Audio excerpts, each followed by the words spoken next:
제102와 친절한 선주 씨에서는 무너진 침묵의 문 너머로 말하지 못했던 진실이 쏟아지기 시작합니다. 무릎 꿇은 남진의 고백, 그 자리에 없던 연애의 반격, 그리고 가족 안의 붕괴. 누군가는 떠나야 하고 누군가는 더는 참지 않기로 합니다.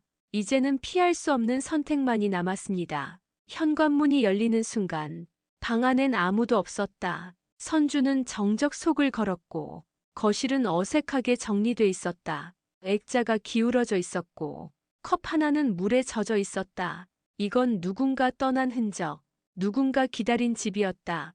침실 문은 반쯤 열려 있었고 선주는 천천히 문을 밀었다. 화장대 위엔 흰 봉투 하나. 그녀는 조심스레 꺼내 들었다. 안엔 짧은 글이 적혀 있었다. 가족이라 믿었기에 말하지 못했다. 그러나 이제는 이 모든 걸 멈춰야 할 것 같다. 그녀는 손을 멈췄고 눈빛이 흔들렸다. 뒤에서 발소리가 났고 남진이 조용히 다가왔다. 그는 천천히 무릎을 꿇고 바닥에 두 손을 붙였다. 선주의 시선은 아래로 향했고 그는 한참을 고개 숙였다. 내가 그 집에 갔었어. 그날 그 시간 그 자리에 있었어. 하지만 그저 지켜보려 했을 뿐이야. 그 말에 선주는 숨을 멈췄고 가족들은 말없이 서로를 바라봤다. 남진은 조용히 말을 이었다. 연애는 알고 있었던 것 같아. 그녀는 말했지. 넌 언니 편이야 아니면 진실 편이야. 그 말이 계속 맴돌았고 지금도 귓가를 때린다. 그래서 난 너에게 묻고 싶어. 진실은 너에게 무엇을 요구하고 있니? 선주는 대답하지 않았다. 그저 고개를 든 채 그를 바라봤다. 무릎을 꿇은 사람이었지만 거짓 없이 말하는 유일한 사람이었다. 그 순간 초인종이 울렸고 낯익은 목소리가 문 너머로 흘렀다. 선주야 나야. 그 편지 아직 다 못 읽었지. 모두의 눈이 현관으로 향했고 남진은 고개를 들고 손을 떼지 않은 채 그 자리에 앉아 있었다. 선주는 문 쪽으로 걸었고 편지 봉투 안에서 또 다른 종이를 꺼냈다. 가족보다 더 큰 것이 있어. 지금껏 숨겨온 내 죄야. 그 글을 읽는 순간 그녀는 잠시 눈을 감았다. 문이 열리는 소리에 모두의 시선이 한꺼번에 쏠렸다.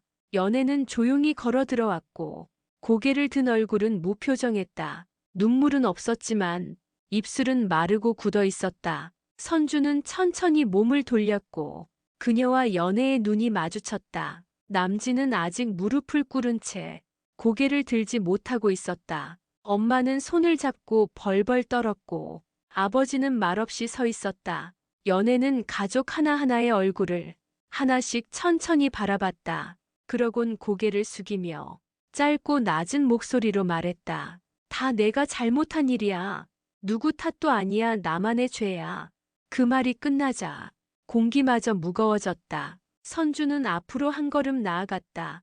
그녀의 눈은 식지 않은 채 계속 그녀만을 바라보고 있었다. 입은 다물고 있었지만 말보다 많은 것이 그 눈 안에 있었다. 탁자 위엔 검은 봉투가 있었다. 연애는 조용히 그것을 밀었다. 선주는 조심스레 봉투를 열었다. 안엔 종이 두 장이 담겨 있었다. 하나는 오래된 진단서였고 다른 하나는 짧은 메모였다. 그 병을 처음 알게 된 건 5해 전 어느 겨울이었다. 누구에게도 말할 수 없었다. 두려웠고 미안했고 숨기고 싶었다. 그녀는 글을 읽다가 멈췄다. 마지막 줄은 지워진 흔적이 남아 있었다. 남진이 고개를 들었다. 입술이 타 들어가는 듯 보였다. 그는 조용히 한마디를 꺼냈다. 그날 그 병원엔 나도 있었어. 선주는 그를 바라봤다. 지수는 눈을 크게 떴다. 남진은 천천히 일어났고 탁자 옆으로 다가섰다. 처음엔 함께 가달라 했고 그 다음은 말없이 따라갔다. 그녀는 치료받고 있었어. 혼자서 말도 없이 그걸 견디고 있었어. 선주는 목소리를 높이지 않았다. 하지만 그녀의 눈빛은 서늘했다. 왜 나한테 말하지 않았어? 왜 그걸 너랑만 공유한 거야? 연애는 고개를 숙였다. 지켜주고 싶었어. 너까지 무너지게 하고 싶지 않았어. 선주의 입술이 떨렸다. 그 말은 감사는 듯 했지만 그 속엔 조용한 배제와 깊은 단절이 깃들어 있었다. 엄마는 손으로 입을 가렸고 아버지는 묵묵히 벽을 바라봤다. 지수는 봉투를 뒤적였다. 그 안엔 다른 서류가 더 있었다. 검은 클립에 묶인 파일, 그리고 익숙한 이름이 박혀 있었다. 아버지의 이름 중배였다. 순간 아버지는 고개를 돌렸다. 무언가를 숨기는 듯 눈을 피했다. 연애는 조용히 말했다. 이건 당신이 먼저 본 게 좋을 거야. 중배는 파일을 낚아챘고 한 장 한 장 넘기기 시작했다. 그의 손끝이 점점 떨리기 시작했고 이마에 땀이 맺혔다. 그 안엔 오래된 통장 내역과 계약서 복사본이 함께 묶여 있었다. 이게 뭐냐? 왜 이런 게 여기에 있어? 그의 목소리는 크지 않았지만 그 안엔 두려움과 분노가 뒤섞여 있었다. 연애는 눈을 감고 말했다. 당신은 기억 못하겠지만 난 잊지 않았어요. 그날 그 문서에 나도 서명한 거였으니까요. 중배의 손이 멈추었다. 서류를 들고도 한참 말이 없었다. 눈앞의 활자들이 한 줄씩 과거를 되살렸다. 연애는 조용히 고개를 들었고 그녀의 시선은 흔들리지 않았다. 나는 기억해요. 그 계약서에 내가 서명했어요. 그 말에 선주는 눈썹을 찌푸렸고 엄마는 입을 다문 채 눈물만 흘렸다. 지수는 뒤에서 서류를 들여다봤고 한 구석의 날짜를 가리켰다. 15년 전의 계약. 아이 이름과 보호자 이름이 함께 적혀 있었다. 그 서류엔 연애의 이름과 아버지의 이름이 있었다. 선주는 조용히 물었다. 이게 무슨 서류야 말해봐요. 중배는 입을 꾹 다문 채 서류를 쥔 손만 더 세게 움켜쥐었다. 말하지 않으면 우리가 다 찾아낼 거야. 그 순간 아버지는 갑자기 서류를 찢어버렸다. 순간 모두의 시선이 그를 향했다. 종이 조각이 바닥에 흩날렸다. 엄마는 두 손으로 입을 막고 지수는 바닥에 종이를 주워들었다. 중배는 외쳤다. 그건 다 지난 일이야. 그 일로 지금 우리를 망치지 마. 연애는 조용히 한 발 나섰고 그의 눈을 똑바로 마주쳤다. 망친 건 그때였어요. 우리가 침묵했을 때 이미 망가졌어요. 선주는 몸을 떨었고 남진은 뒤에서 손을 움켜쥐었다. 지수는 찢어진 조각을 맞추며 이게 병원 기록 같다고 중얼거렸다. 그녀의 손끝이 멈춘 곳 진단명이 선명히 보였다. 태아기 형고 위험, 보호자 동의하에 낙태 진행. 그 말이 입 밖에 나오자 방 안은 조용히 얼어붙었다. 선주는 말을 잇지 못했다. 연애의 눈에선 눈물이 흘렀다. 나 혼자 책임질 수 없었던 일이었어요. 그날 병원에 아버지도 같이 있었잖아요. 그 말은 벽에 부딪혀 퍼졌고 아버지는 얼굴을 돌렸다. 그건 그럴 수밖에 없던 선택이었어. 그의 목소리는 낮고 흔들렸고 선주의 손이 공중에서 떨렸다. 그럼 왜 지금까지 아무 말도 안 했던 거야? 왜 모든 걸 연애한테만 남긴 거야? 엄마는 흐느끼며 등을 돌렸고 지수는 더 이상 말하지 않았다. 남진이 조용히 말했다. 이런 건 누구도 혼자 감당할 수 없어요. 그의 말에 선주는 천천히 고개를 떨궜다. 연애는 걸음을 옮겼고 현관 쪽으로 천천히 나아갔다. 가족들이 움직이지 못한 채 그녀의 뒷모습만 바라봤다. 내가 숨겼던 건 병만이 아니야. 그 말이 문 앞에서 울렸다. 마지막으로 정말로 미안했어. 그녀가 문을 열고 나갔다. 찬바람이 안으로 스며들었다. 문이 닫히는 소리는 생각보다 작고 길었다. 남겨진 이들의 숨소리만 공간을 채우고 있었다. 엄마는 등을 돌린 채 어깨만 조용히 들썩였다. 선주는 움직이지 않았다. 그녀의 손끝이 떨리고 있었다. 지수는 손에 들고 있던 찢어진 종이를 내려놓았다. 남진은 아무 말 없이 벽을 바라보며 고개를 숙였다. 아버지는 제자리에서 두 손을 말없이 꼭 잡았다. 그 누구도 먼저 말을 꺼내지 못했다. 아무도 지금 이 침묵을 깨지 못했다. 선주는 천천히 몸을 돌렸다. 시선은 아버지를 향해 있었다. 지금이라도 말해요. 왜 그랬는지 정말 알고 싶어요. 그녀의 목소리는 조용했지만 날카로웠다. 중배는 대답하지 않았다. 고개를 돌린 채 고집처럼 버텼다. 선주의 숨이 거칠어졌다. 그녀는 두 걸음 더 다가갔다. 그건 내 동생이에요. 당신 딸이에요. 왜 그렇게 쉽게 지우고 그렇게 쉽게 입 닫았어요. 아버지의 입꼬리가 떨렸다. 하지만 여전히 그는 말하지 않았다. 남진이 조심스럽게 말했다. 선주야, 지금은 조금만 진정하자. 그 말에 선주는 돌아섰고 눈빛은 차갑게 식어 있었다. 진정하자고. 그 말이 지금 할 말이야. 남진은 말끝을 흐렸고 그녀는 한숨을 길게 토해냈다. 엄마는 고개를 들지 못했고 지수는 말없이 방으로 들어갔다. 선주는 주방으로 향했다. 컵 하나를 꺼내 물을 따랐다. 그 손길이 부드럽지 않았고 잔은 작게 부딪히며 떨렸다. 그녀는 물을 마시지 않았다. 그저 컵을 들고 섰다. 나는 몰랐어. 아니, 알고도 외면했어. 그녀는 조용히 중얼거렸다. 그 말은 자신에게 하는 말이었다. 아버지는 소파에 앉았고 양손으로 이마를 감쌌다. 모두가 닫을 말이 없었고 집안은 조용히 울리고 있었다. 남진은 선주의 옆에 다가와 작게 입을 열었다. 미안해. 난 그저 지켜주는 게 최선이라 생각했어. 그녀는 그를 쳐다보지 않았다. 그 말도 지금은 무의미했다. 선주는 조용히 말했다. 지켜준다는 말 안에 누구를 뺐는지는 생각했어. 남진은 아무 말도 하지 못했고 공기마저 무겁게 식어갔다. 그녀는 컵을 내려놓았다. 소리가 작게 울렸다. 모두가 멈춘 채 그녀의 손끝만 흔들리고 있었다. 그 순간 밖에서 전화벨이 울렸다. 선주는 휴대폰을 바라봤다. 화면엔 낯선 번호.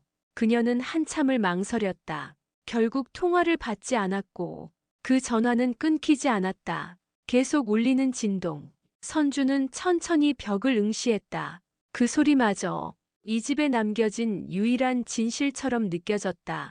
문이 닫히는 소리가 숨소리보다 더 조용했다.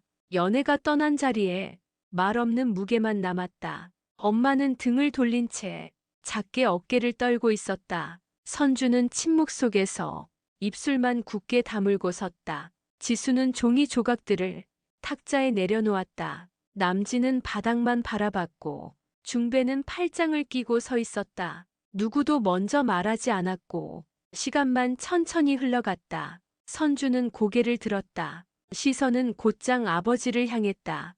이제는 말해요, 아빠. 왜 그랬는지 알고 싶어요.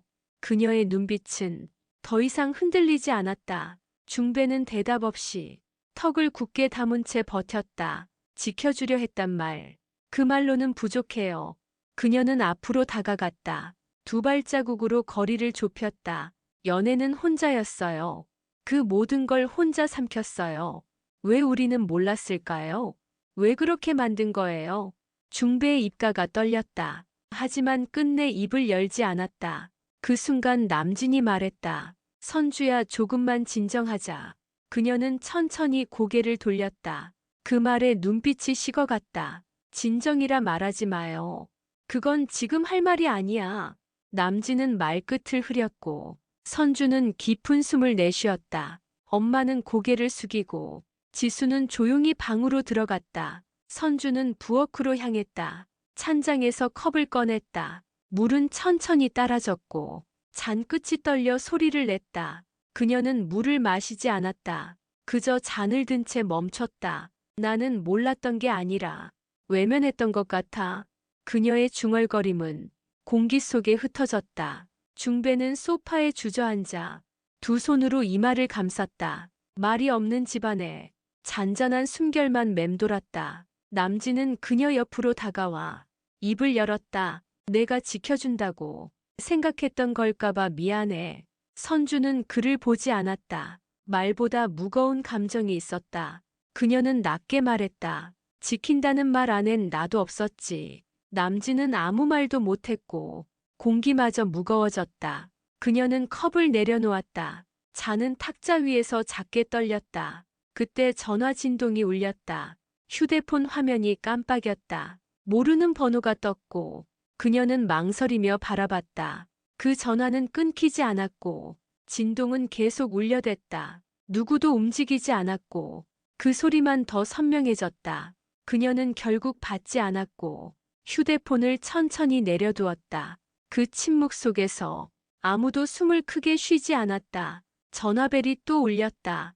이번엔 더 길고 집요했다. 선주는 휴대폰을 쳐다봤고 모두의 시선도 따라 움직였다. 낯선 번호는 그대로였다. 세 번째 전화였다. 지수는 문 밖에서 나왔다. 손엔 메모지를 들고 있었다. 언니 이거 아까 연애방에서 찾았어. 선주는 메모를 받아들었고 내용을 천천히 훑어봤다. 날짜 하나와 주소 하나. 그리고 짧은 문장이 적혀 있었다. 그날은 내가 선택한 날이었다. 그 문장은 선주의 손끝을 멈추게 했다. 그녀는 다시 휴대폰을 들어 진동을 멈추고 전화를 받았다. 말없이 수신음을 들었다. 몇 초간 정적이 이어졌다. 그 다음 들려온 목소리. 낮고 낯선 여자 목소리였다. 혹시 선주 씨 맞으시죠? 연애 씨가 남긴 자료를 받았습니다. 그녀는 숨을 멈췄고 눈빛이 차갑게 식어갔다. 어디서 어떻게 받았냐는 말. 그녀는 입 밖으로 꺼내지 못했다. 상대는 이어 말했다. 오늘 밤 6시까지 오셔야 합니다. 그 시간 이후로는 접근이 불가능합니다. 전화를 끊고 나서도 손은 여전히 떨리고 있었다. 지수는 걱정스런 눈빛으로 그녀를 바라봤다. 언니 어디 가려는 거야? 이제는 다 말해줘야지. 선주는 고개를 끄덕였고 가방을 조용히 챙겼다. 엄마는 묻지 않았다. 중배는 눈을 감고 있었다. 이 집은 지금 진실이 빠져나가는 중이었다. 밖은 흐리고 바람이 불었다. 선주는 현관문을 열었다. 가족들은 움직이지 않았고 남진은 자리에서 일어섰다. 혼자 갈 수 있겠어. 그녀는 뒤돌지 않았다. 혼자여야 해. 이건 내가 감당할 몫이야. 그 말엔 결심이 담겨 있었고 어느 누구도 붙잡지 못했다. 지수는 작게 중얼거렸다. 연애가 뭘 남긴 걸까? 그 말은 모두의 머릿속에 같이 맴돌았다. 선주는 계단을 내려갔다. 발소리는 고요하게 퍼졌다. 차에 올라탔고 주소를 다시 확인했다. 그곳은 도심 밖의 낡은 건물, 오래된 병원이 있던 자리였다. 엔진이 켜졌고 그녀는 고개를 숙였다. 연애가 말하지 못한 죄, 그 죄의 이름이 무엇일지 그녀는 알 수 없었다. 하지만 가야 했다. 누군가는 끝을 마주해야 했기에 회색 건물 앞에 멈췄다. 주소는 틀리지 않았다. 선주는 창밖을 내다봤다. 입구 앞엔 아무도 없었다. 건물은 오래돼 있었고 간판은 지워져 있었다. 누군가 다녀간 흔적, 문 손잡이는 닳아 있었다. 그녀는 조심스럽게 내렸고 걸음을 옮겨 안으로 들어갔다. 복도는 좁고 어두웠다.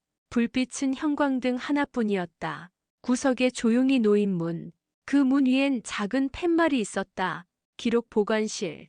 글씨는 거의 지워져 있었다. 선주는 손을 올려 천천히 문을 열었다. 안은 먼지로 가득했고 책상 하나가 놓여 있었다. 책상 위엔 서류가 없었고 USB 하나만 남겨져 있었다. 그녀는 그걸 집어들고 주머니 속에 넣었다. 그 순간 뒤에서 낮은 목소리가 들려왔다. 생각보다 빨리 오셨네요. 그녀는 고개를 돌렸다. 낯선 여자가 서 있었다. 검은 옷에 모자를 눌러 쓴 당신은 누구예요? 선주는 조심스럽게 물었다. 여자는 미소만 지었다. 그리고 천천히 다가왔다. 연애 씨는 용감했어요. 그 말을 남기고 사라졌죠. 그 말이 방 안을 울렸다. 선주는 눈을 좁혔다. 연애가 뭘 맡겼는지 알고 있죠. 여자는 고개를 끄덕였다. 그리고 작은 상자를 건넸다. 이 안에 진실이 있어요. 하지만 꺼내는 건 당신 몫이에요. 선주는 상자를 열었다. 그 안엔 편지가 있었다. 편지는 연애의 손글씨였다. 그리고 낡은 사진 한 장. 사진 속엔 중배의 얼굴. 곁엔 이름 모를 남자가 있었다. 그녀는 편지를 펼쳤다. 읽는 순간 손이 멈췄다. 그 남자와 우리 아버지. 그 둘은 함께였어 언니. 그 순간 선주의 숨이 멎었다. 사진 뒷면엔 날짜가 적혔다. 그리고 장소는 연애가 입원했던 병원. 그녀는 상자를 닫았다. 눈빛은 점점 차가워졌다. 여자는 조용히 물었다. 이걸 가지고 뭘 하실 건가요? 선주는 대답하지 않았다. 다만 발걸음을 돌렸다. 돌아서는 뒷모습엔 더 이상 흔들림이 없었다. 밖은 흐린 하늘이었고 비가 곧 내릴 것 같았다. 그녀는 하늘을 올려다보며 혼잣말처럼 말했다. 이젠 멈추지 않겠어. 모두가 숨긴 그 말들을. 집 앞에 도착했을 때 하늘에 비가 내리기 시작했다. 선주는 조용히 차를 세우고 잠시 하늘을 올려다봤다. 비는 점점 굵어졌고 손등에 닿는 빗물이 차가웠다. 그녀는 조심스럽게 내려 우산 없이 집으로 향했다. 현관문을 열자 지수가 거실에서 고개를 들었다. 언니 지금 어디 다녀왔어? 목소리엔 긴장이 서려 있었다. 선주는 대답하지 않고 가방을 천천히 내려놨다. USB를 꺼내 손에 쥔 채 소파 옆에 조용히 앉았다. 이 안에 뭐가 있어? 지수의 물음에 그녀는 말했다. 연애가 남긴 것, 우리가 그동안 보지 못한 거. 지수는 다가와 USB를 받아들고 노트북에 꽂았다. 폴더 하나만 있었고 그 안엔 사진과 문서가 있었다. 사진 속 남자. 지수는 그 얼굴을 보고 놀랐다. 이 사람 본 적 있어. 예전에 아버지랑 같이 있던 사람. 선주는 고개를 들었다. 기억나? 그 사람이 연애 입원한 병원 관계자였어. 지수는 파일 하나를 열었다. 그 안엔 의무 기록이 포함되어 있었다. 보호자 서명란엔 중배의 이름이 적혀 있었다. 그 아래 다른 서명. 사진 속 남자의 이름이었다. 두 사람은 함께 연애의 수술을 결정했던 것이다. 지수는 입을 다물지 못했고 선주는 천천히 숨을 내쉬었다. 그 사람은 누구야?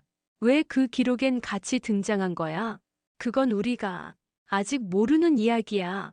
지수는 한 장의 사진을 확대했다.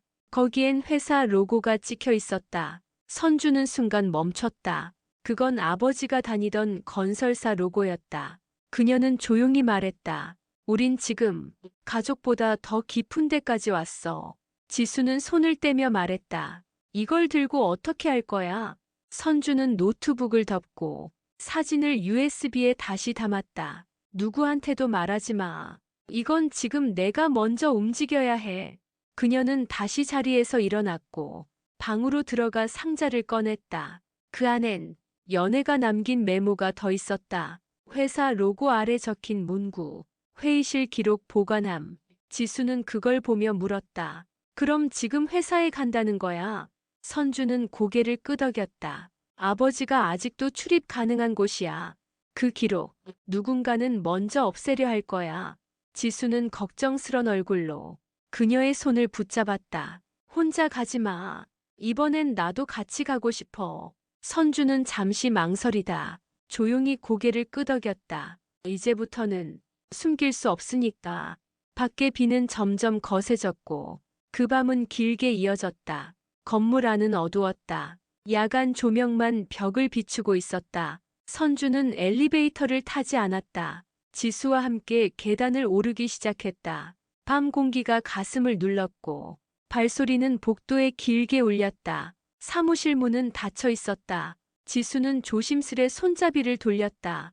열쇠는 열려 있었고 안엔 아무도 없었다. 선주는 조용히 들어섰고 보관실 쪽으로 발걸음을 옮겼다. 기록실 문은 잠겨 있었다. 지수는 작은 열쇠를 꺼냈다. 연애가 남긴 상자 안에 이 키가 함께 들어 있었다. 철컥하는 소리와 함께 문이 열리고 안으로 들어갔다. 서류장엔 오래된 파일들이 빛바랜 채 정리되어 있었다. 지수는 손전등을 켰고 한 장씩 천천히 파일을 넘겼다. 선주는 로고가 찍힌 서류를 하나씩 조용히 골라냈다. 그중 하나, 붉은 스탬프가 찍힌 봉투. 열자마자 사진이 나왔다. 중배가 서명한 계약서와 함께.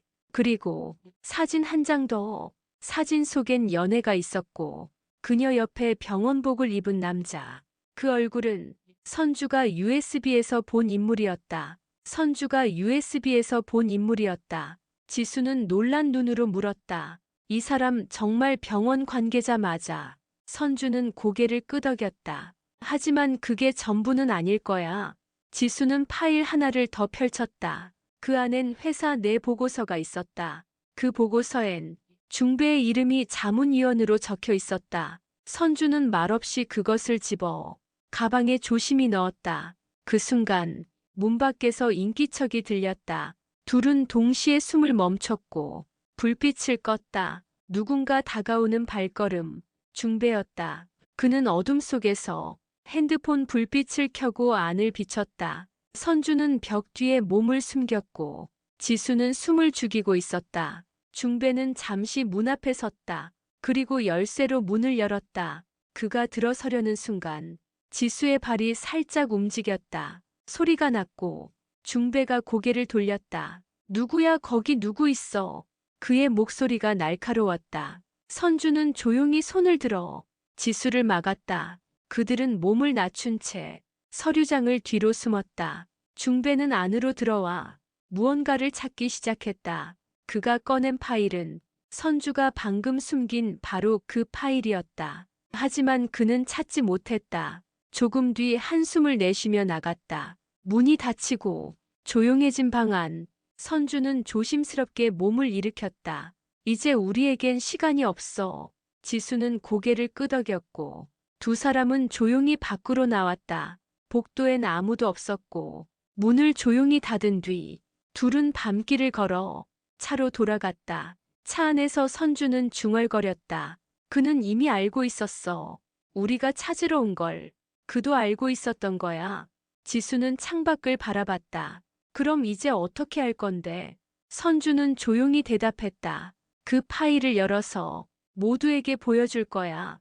차 안의 공기는 무거웠고 누구도 먼저 말을 꺼내지 않았다. 선주는 조수석에서 파일을 가방 깊숙이 넣었다. 지수는 핸들을 잡은 채 잠시 고개를 숙이고 있었다.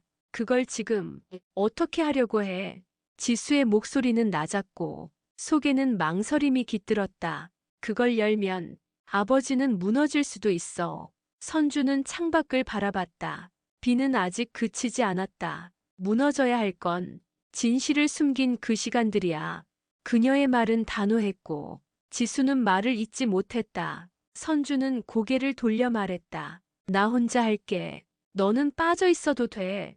지수는 고개를 젓고 말했다. 이미 여기까지 왔잖아. 나도 함께 해야 해. 그 순간 핸드폰 진동이 울렸다. 선주의 전화였다. 화면엔 모르는 번호가 떴다. 그녀는 전화를 받았고 낯익은 목소리가 들려왔다. 당신이 찾던 파일. 그 안에 내 이름도 있어요. 낮은 남자의 목소리. 사진 속 병원 관계자였다. 만나야겠군요. 선주는 짧게 대답했다. 그는 말했다. 내일 아침 7시 구병원 옥상에서 기다리겠소. 전화가 끊기고 지수는 눈을 크게 떴다. 그 사람이 왜 나와? 어째서 우리를 기다리는 거야? 선주는 조용히 중얼거렸다. 그 사람도 이제는 말할 준비가 됐나 봐. 차는 조용히 멈췄고 두 사람은 집에 도착했다. 현관을 열자 중배가 소파에 앉아 있었다. 그는 아무 말 없이 두 사람을 바라봤다. 가방 내려. 그 말 한마디가 방 안을 채웠다. 선주는 가만히 그를 응시했다. 지수는 뒤에서 숨을 죽였다. 당신은 뭘 감추고 있는지 이제는 말해줘야 해. 중배는 고개를 돌렸다. 지켜야 할 게 있었어. 선주는 물었다. 그게 우리였어. 아니면 당신 체면이었어.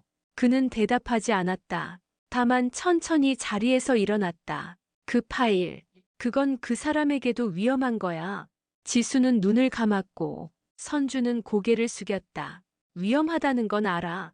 그래도 멈추지 않을 거야. 지켜보는 누군가가 있고 기다리는 사람이 있어.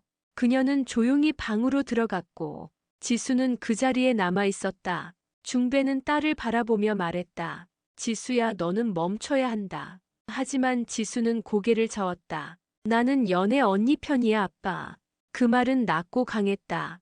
그의 손끝이 가늘게 떨렸다. 방 안은 다시 고요해졌고 무거운 밤은 점점 깊어졌다. 새벽 공기는 차가웠고 병원 옥상 위엔 안개가 피어올랐다. 선주는 느린 걸음으로 낡은 철문을 밀고 들어갔다. 지수는 그녀 뒤를 따랐고 발소리는 멀고 조용했다. 옥상 중앙엔 검은 옷을 입은 남자가 서 있었다. 그는 고개를 돌리지 않았다. 바람만 코트를 스쳤다. 당신이죠. 사진 속 그 사람. 선주의 목소리는 낮았고 남자는 천천히 돌아섰다. 예, 그날 함께 있었던 사람입니다. 지수는 조용히 그의 옆을 지나 난간 앞에 섰다. 왜 이제야? 말하려는 거죠. 그의 눈은 흐릿했고 말보다 한숨이 먼저 나왔다. 그땐 우린 계약을 하나 체결했어요. 선주는 눈을 좁혔다. 계약이요. 어떤 내용이었죠? 남자는 가볍게 고개를 떨궜다. 그 아이의 수술비를 회사에서 대납하는 조건이었죠. 지수는 눈을 크게 떴다. 회사 이름이 적힌 계약서. 기억이 선명하게 떠올랐다. 대신 조건이 있었어요. 가족 모두가 입을 다물 것.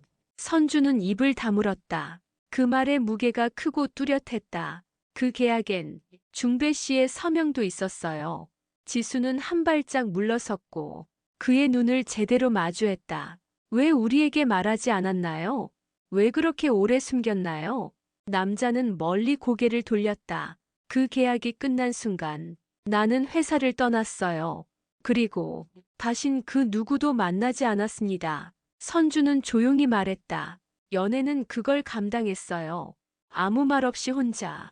그녀는 손에 든 USB를 꺼내 그에게 보여줬다. 이 안엔 당신 이름도 있어요.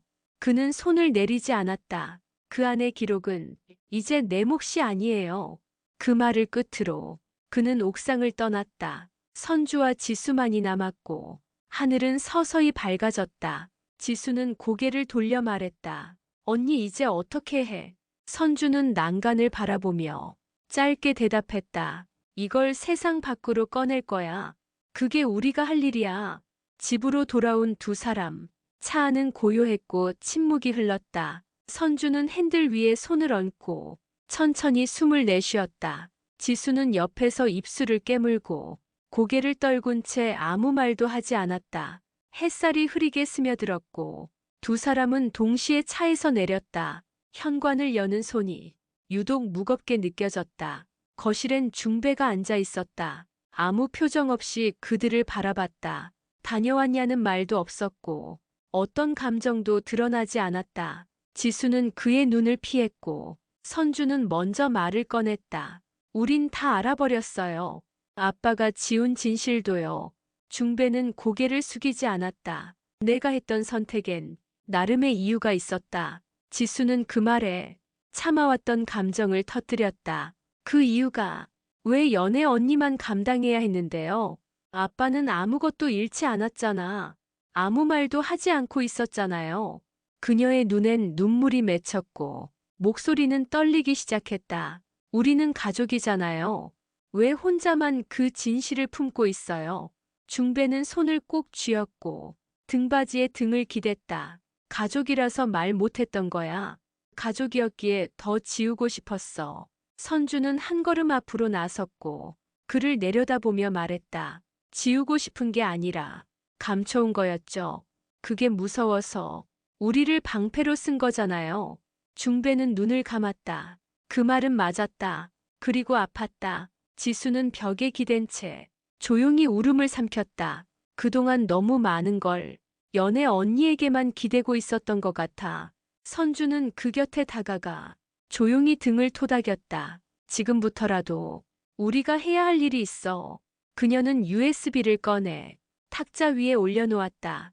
이 안에 있는 진실을 밖으로 꺼내야 해.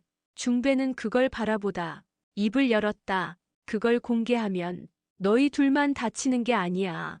우리 집안, 회사를 포함한 몇몇 이름까지. 선주는 고개를 끄덕였다. 그래도 해야 해요. 연애가 그걸 감당한 만큼 우린 이제 외면하지 말아야 해요. 지수도 고개를 들었다. 언니 말이 맞아. 우린 같이 가야 해요. 중배는 천천히 자리에서 일어났다. 무언가를 꺼내 건넸다. 오래전 계약서 복사본. 그 안엔 또 다른 서명이 있었다. 그 서명은 낯선 이름이었다. 하지만 회사 간부 이름이었다. 선주는 그것을 받아들었다. 더 큰 이야기가 시작되려는 순간이었다. 계약서 위에 이름. 지수는 곧장 검색을 시작했다. 그 이름은 익숙했다. 회사 임원 중 하나였다. 아버지가 말없이 지켜만 보던 인물. 지수는 키보드를 두드렸고 관련 기사들이 쏟아졌다.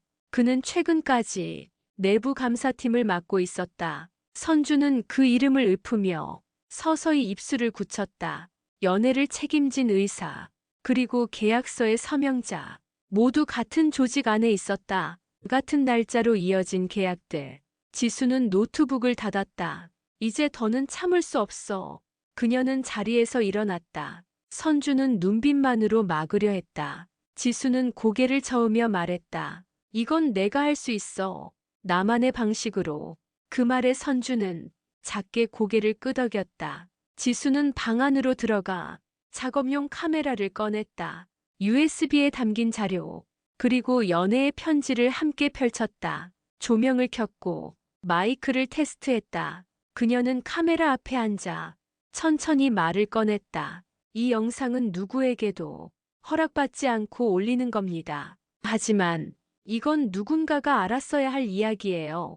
그녀의 목소리는 차분했고 눈빛은 흔들리지 않았다. 이건 제 언니의 이야기고 제 가족의 진실입니다. 영상은 짧게 정리됐고 지수는 영상 파일을 올렸다.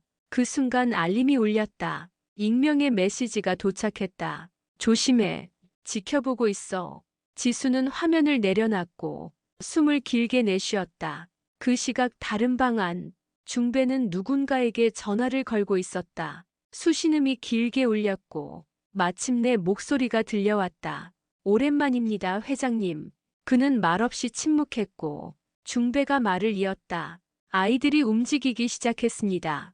곧 세상이 이걸 알게 됩니다. 그가 건넨 말, 회사는 어떻게 할 생각이십니까? 전화기 너머 목소리는 낮고 냉정했다. 아직은 움직이지 말아요. 우린 방법을 생각 중입니다. 중배는 입술을 눌렀다. 시간이 많지 않습니다. 그는 전화를 끊고 천장을 올려다봤다. 모든 게 한순간이었다. 연애의 죽음 이후 모두가 움직이기 시작했다. 영상이 올라간 지 단 몇 시간이 지나지 않았다. 조회수는 빠르게 올라갔고 댓글이 줄지어 달리기 시작했다. 진짜냐? 이런 일이 있었단 말이야. 누군가는 믿지 않았고 누군가는 분노하기 시작했다. 회사명은 직접 언급되지 않았지만 자료 속 로고가 모든 걸 말해주고 있었다. 지수는 핸드폰을 내려놓았다. 창밖은 아직 흐리고 조용했다. 선주는 조용히 앉아 있었다. 그녀는 화면 속 지수를 오래 바라봤다. 영상의 그녀는 한 사람의 동생이었고 또한 진실을 대변하는 증인이었다. 지금 이 순간 연애가 옆에 있었다면 어떤 얼굴을 하고 무엇을 말했을까? 선주는 고개를 들었다. 이제 움직여야 할 시간이었다. 중배는 다른 방에 앉아 있었다.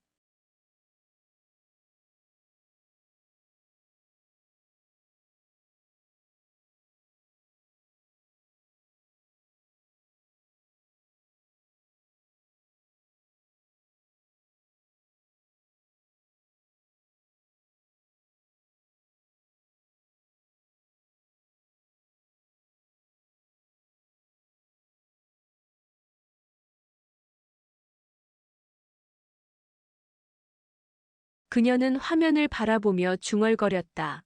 왜 이제야 듣게 되는 거야? 왜 이렇게 늦게야? 지수는 조용히 방에 들어왔고 선주의 어깨에 손을 얹었다. 우리 이제 어디까지 가야 할까? 선주는 눈을 감고 말했다. 끝까지 가야지. 끝이 무엇이든. 그 순간 핸드폰이 울렸다. 낯선 번호. 선주는 망설임 없이 받았다. 그리고 짧게 들려온 목소리. 파일을 봤어요. 도움을 드릴 수 있을 것 같아요. 전화기 너머 기자라는 짧은 소개. 선주는 조용히 대답했다. 맞나요?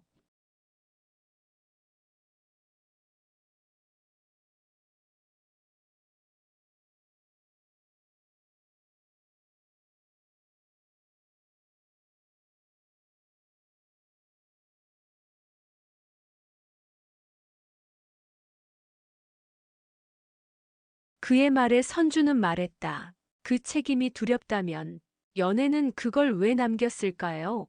기자는 고개를 끄덕이며 자료 속 한 사진을 가리켰다.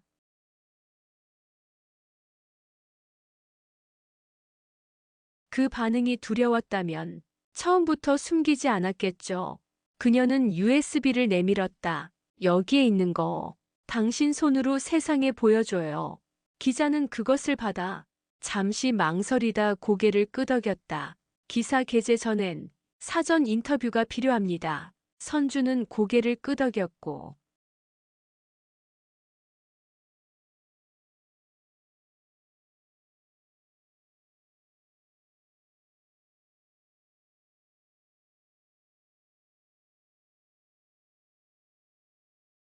보도 전까지 우리가 못 막아요. 중배는 눈을 감았다. 결국 선택의 순간이 왔다. 그는 조용히 말했다. 그럼 우리가 먼저 움직여야겠군요. 그의 말에 법무팀장이 작게 미소 지었다. 지금이 그 타이밍입니다. 회사를 위해서도 필요하죠. 중배는 자리에서 일어났다. 모든 게 그의 손에서 천천히 벗어나고 있었다. 그는 핸드폰을 꺼내 번호 하나를 눌렀다. 상대는 바로 전화를 받았다. 그녀는 여전히 기자였다. 파일은 지금 제 손에 있습니다. 선주의 목소리는 조금도 흔들리지 않았다.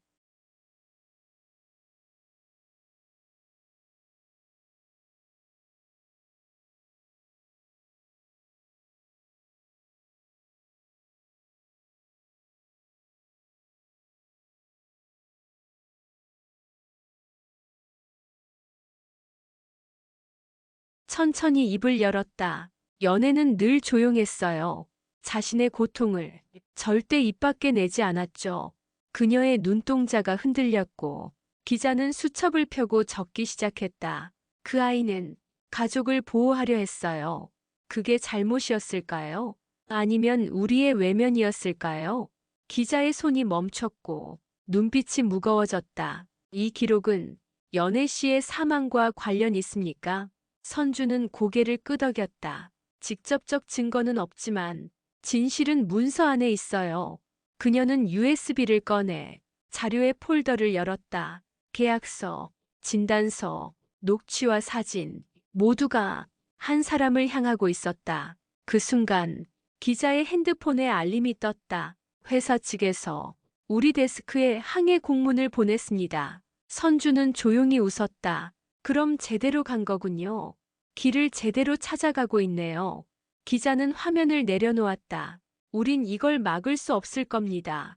다만 명예훼손 소송은 각오하셔야 할 거예요. 선주는 고개를 끄덕였다.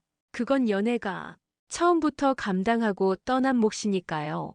그녀는 자리를 정리하며 말했다. 이 인터뷰는 그 아이의 목소리로 기억되길 바랍니다. 카페를 나서던 순간 지수에게 메시지가 도착했다.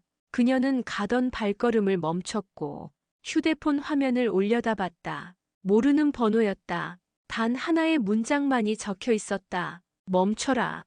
너도 잃고 싶지 않다면. 그녀의 얼굴이 굳어졌다. 손끝이 차가워졌다. 선주는 그녀 옆으로 다가와 메시지를 확인했다. 누군가 우리를 보고 있어. 지수는 고개를 떨궜다. 공개하길 잘한 걸까? 선주는 조용히 말했다. 두려운 만큼 우리가 옳다는 뜻이야.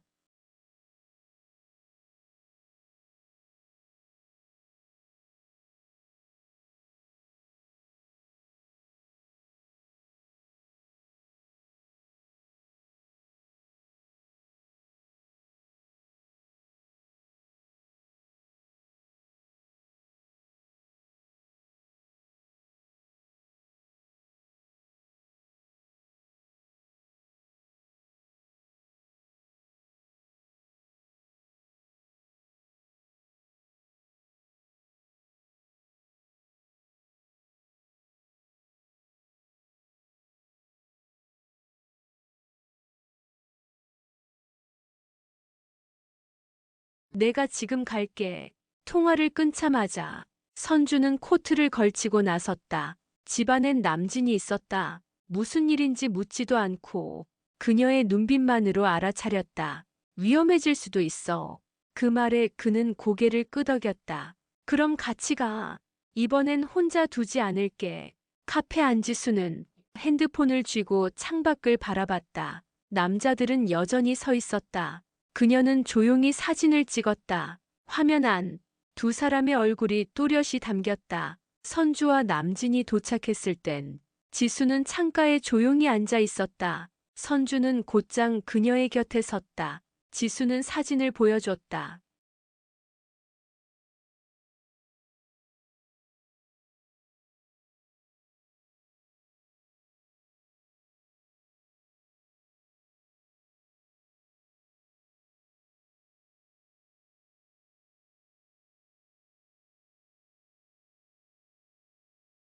남자 둘은 어디론가 사라지고 있었다. 하지만 위협은 남아 있었다. 그들 마음속에 고여 있었다. 그날 밤, 선주는 영상 하나를 만들기 시작했다. 목소리는 낮았고, 화면은 단순했다. USB에 담긴 진실을 그녀 자신의 언어로 담아냈다. 이건 내 동생의 이야기고, 우리 가족의 상처입니다. 그녀는 손을 멈추지 않았다. 편집은 조용히, 그러나 단단하게 이어졌다. 창밖에서 비가 시작됐고 영상은 끝을 향해 흘렀다. 마지막 자막이 올라왔다. 진실은 끝까지 도착할 자리를 알고 있다. 영상이 업로드된 순간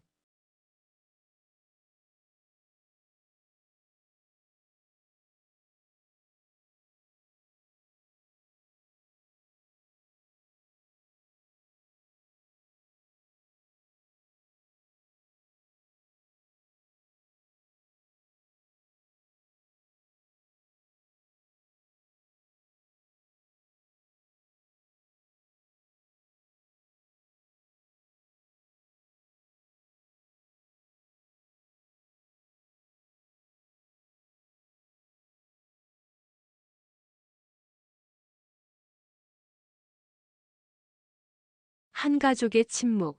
내용엔 인물의 실명은 없었고 사건 흐름과 기록만 정리되어 있었다. 댓글은 곧 폭발했고 익명의 제보자들이 하나둘 나타났다. 나도 저 병원에서 일했다. 그날 회의에 참석했던 기억이 있다.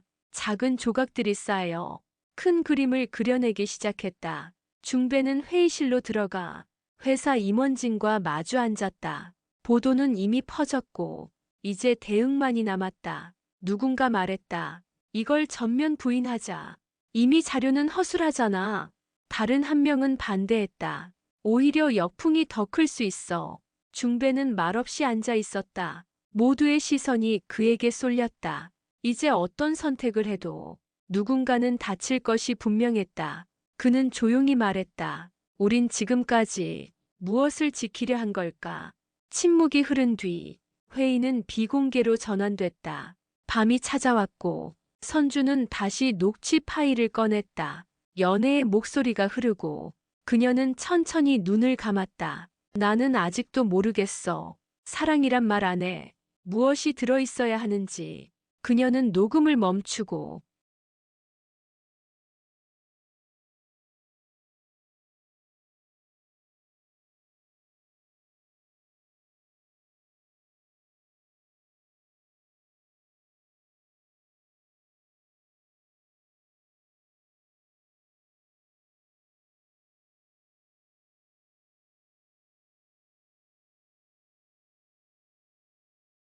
딸과 눈이 마주쳤다.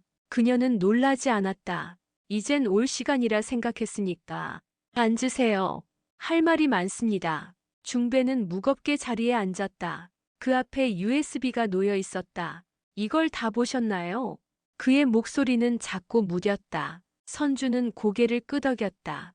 연애는 끝까지 아버지를 지켰어요. 그 말에 중배는 잠시 고개를 떨궜다. 그랬기에 더 아프다. 그 아이는 아무 말도 하지 않았고 그 아이는 혼자 모든 걸 감당했다. 지수는 주방에서 나왔다. 아빠는 도망쳤어요. 우린 싸우고 있었는데 중배는 손을 들어 말을 막지 않았다. 현관문이 조용히 열렸다. 낮은 발소리가 거실을 지나갔다. 선주는 소파에 앉아 있었고 지수는 주방 쪽에서 고개를 들었다. 중배는 조심스레 들어섰고 두 딸과 눈이 마주쳤다. 거실엔 말이 없었다. 조용한 숨소리만이 공간을 채웠다. 선주는 천천히 입을 열었다. 이제 피하지 마요. 이야기를 끝까지 들어주세요. 중배는 고개를 끄덕였고 지수는 천천히 의자에 앉았다. 우린 이제 아무것도 돌리지 않을 거예요. 그 말에 중배는 천천히 고개를 들었다. 그래, 이젠 말해야겠구나. 그는 안주머니에서 접힌 서류를 꺼내 테이블에 올렸다. 오래된 봉투, 그 위엔 병원 로고가 흐릿했다. 선주는 그것을 열었고 서류 안엔 연애의 수술 기록이 있었다. 지수는 숨을 삼켰다. 그 밑엔 보호자 이름이 또렷했다. 이름은 분명 중배였다. 하지만 또 다른 칸, 보조 동의자란 항목. 거기엔 병원 이사장의 이름이 적혀 있었다. 선주는 그 이름을 가리키며 말했다. 이 사람이 왜 여기에 있어요? 중배는 무거운 목소리로 답했다. 그 사람은 당시 이 병원의 자금 후원자였어. 그 계약, 회사와 병원 모두의 이익이 걸려 있었어. 지수는 손을 떨며 말했다. 그럼 아빠는 연애 언니를 조건으로 협상한 거예요. 그 말에 중배는 고개를 떨궜다. 나도 처음엔 몰랐어. 그 계약에 아이가 들어갈 줄은. 선주는 손등으로 눈을 훔치며 말했다. 그럼 왜 중간에 멈추지 않았어요? 왜 입을 닫았어요? 중배는 작게 웃었다. 지금 생각하면 아무 변명도 할 수 없다. 그가 조용히 이어 말했다. 내가 지키려 했던 건 결국 내 자존심뿐이었다. 선주는 USB를 꺼내 중배 앞에 천천히 놓았다. 이 안에 있는 건 연애가 남긴 마지막 기록이에요. 그걸 세상이 보게 할 거예요. 어떤 대가가 오더라도. 중배는 USB를 손에 들고 가만히 쳐다봤다. 연애는 이걸 나도 보게 하려 했던 걸까? 지수는 조용히 말했다. 그 아이는 아빠가 진심으로 미안해하길 바랐어요. 진실을 마주하기 전에 떠났지만 그래도 기대했어요. 중배는 오래도록 말이 없었고 손 안에 USB는 작지만 무거웠다. 거실 창밖, 어둠이 천천히 밀려오고 있었다. 모두가 그 자리에 앉은 채 흘러가는 시간만 바라보고 있었다. 밤이 깊어갈수록 집안은 조용해졌다. 중배는 소파에 앉아 USB를 손에서 놓지 못했다. 선주는 주방에서 물 한 잔을 따라왔다. 지수는 창가에 서서 하늘을 올려다보고 있었다. 무거운 침묵이 서로를 감싸고 있었다. 중배는 천천히 입을 열었다. 이걸 보고 나면 아무도 나를 용서하지 않겠지. 선주는 말없이 고개를 끄덕였다. 용서받으려 하지 마세요. 그건 너무 늦었어요. 지수는 돌아서며 말했다. 지금이라도 진심이면 돼요. 지금부터가 중요하니까요. 중배는 그 말에 작게 고개를 떨구었다. 과거는 바꿀 수 없지만 앞으로의 말은 달라져야 하니까. 선주는 다시 노트북을 켰고 기자의 연락을 기다렸다. 휴대폰이 진동을 울렸고 그녀는 곧바로 받았다. 내일 오전 10시 인터뷰가 확정됐습니다. 기자의 목소리는 단단했고 그 안엔 결심이 담겨 있었다. 선주는 조용히 말했다. 우린 이제 시작이에요. 제대로 말할 수 있게 도와주세요. 통화가 끝난 뒤 지수는 고개를 끄덕이며 말했다. 나도 갈게. 이번엔 옆에 있어 줄게. 선주는 미소 지었지만 그 눈은 여전히 무거웠다. 그때 문 밖에서 낮은 발소리가 들려왔다. 모두가 시선을 돌렸고 중배는 먼저 일어났다. 현관문을 열자 남진이 조심스레 들어왔다. 그는 말없이 중배에게 인사했고 눈빛으로 선주를 찾았다. 나 걱정돼서 왔어. 박 분위기가 이상해. 그의 말에 선주는 눈빛을 굳혔다. 그럼 이제부터 더 조심해야겠네. 지수는 노트북을 켜 기록을 하나씩 정리했다. 그녀는 인터넷 포럼에 직접 경험담을 올리기 시작했다. 나의 언니는 말할 수 없었던 진실을 이렇게 남기고 떠났습니다. 그녀의 글은 곧 수십 개의 댓글을 불러왔다. 나도 겪었어요. 그 병원에 있었던 간호사입니다. 점점 퍼지는 이야기, 확산되는 증언과 감정들. 선주는 다시 전화기를 들었다. 병원 측에도 연락해 주세요. 그들도 마주해야 해요. 기자는 대답했다. 이미 움직이고 있어요. 우린 멈추지 않습니다. 중배는 노트북 화면을 바라보다 조용히 방으로 들어갔다. 문을 닫은 그 순간 그는 눈을 감았다. 그날 연애가 보냈던 마지막 문자. 내가 이대로 괜찮을까? 그 문장이 가슴 깊이 파고들었다. 그는 천천히 의자에 주저앉았다. 처음으로 자신이 두려워졌다. 진실이 아니라 그 진실 앞에 설 자신이. 햇살이 조용히 스며들었다. 창문 너머 공기는 맑았다. 선주는 밝은 셔츠를 입고 거울 앞에 천천히 섰다. 눈빛엔 망설임이 없었고 입술엔 말이 준비되어 있었다. 지수는 가방을 챙기며 영상 파일을 USB에 옮겼다. 이건 우리 기록이야. 그녀는 조용히 속삭였다. 남진은 조용히 뒤따랐고 선주는 고개를 끄덕였다. 기자와의 약속 장소, 도심 미디어 센터였다. 건물 앞에는 이미 몇몇 관계자들이 모여 있었다. 그들 중엔 언론 관계자도 있었다. 선주는 기자를 향해 걸었고 지수는 곧장 뒤를 따랐다. 자료는 모두 정리됐습니다. 기자의 목소리는 단단했다. 이제 우린 말할 수 있어요. 그 아이가 숨기려 했던 것들을. 녹화가 시작되기 직전 조명이 켜졌고 카메라가 움직이기 시작했다. 선주는 조용히 앉아 심호흡을 한 번 했다. 기자는 첫 질문을 건넸다. 이 이야기를 세상에 왜 지금 말하려 하시나요? 선주는 천천히 고개를 들고 마지막으로 눈을 감았다. 이건 우리 가족의 이야기이기도 하지만 다른 누군가의 미래이기도 해요. 그녀의 말은 담백했고 조용하지만 선명했다. 지수는 모니터 앞에 앉아 녹화가 돌아가는 걸 지켜봤다. 밖에선 기자들이 카페에 모여 있었다. 포럼에 올라온 지수의 글. 이미 실시간 검색어에 올랐다. 병원명은 가려졌지만 누구나 유추할 수 있었다. 회사 측은 입장을 묻는 보도 자료를 내놓지 않고 있었다. 중배는 집에 홀로 남아 있었다. 모니터로 방송을 지켜보고 있었다. 선주의 말 하나하나가 그의 숨결을 흔들었다. 그는 천천히 책상 서랍을 열고 오래된 명함 한 장을 꺼냈다.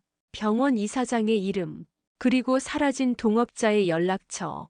그는 핸드폰을 꺼내 그 번호를 다시 눌렀다. 수신음은 길었고 끝내 연결되지 않았다. 그는 조용히 명함을 찢었다. 이제부터라도 자신의 몫은 스스로 감당해야 한다고 느꼈다. 방송이 끝나자마자 인터넷은 불타오르기 시작했다. 누군가는 영웅이라 불렀고 누군가는 또 다른 진실을 찾기 시작했다. 지수는 눈물을 닦으며 모니터를 끄고 자리에서 일어났다. 선주는 기자와 짧게 인사를 나누고 카메라 밖으로 천천히 걸어 나왔다. 밖은 봄빛이 내려앉아 있었고 거리엔 바람이 잦아들고 있었다. 그녀의 손 안엔 연애의 사진 한 장이 있었다. 그 아이가 미소 짓고 있었다. 이제는 웃을 수 있을 것처럼. 그리고 그 순간 선주의 휴대폰에 낯선 메시지 하나가 도착했다. 다음은 그 이름을 가진 사람입니다. 그녀는 화면을 바라보며 눈빛을 다시 세웠다. 배기와 친절한 선주 씨를 끝까지 들어주셔서 감사합니다. 앞으로도 여러분의 라디오 드라마 예고편을 책임질 수 있도록 노력하는 달빛 드라마 되겠습니다. 행복하세요.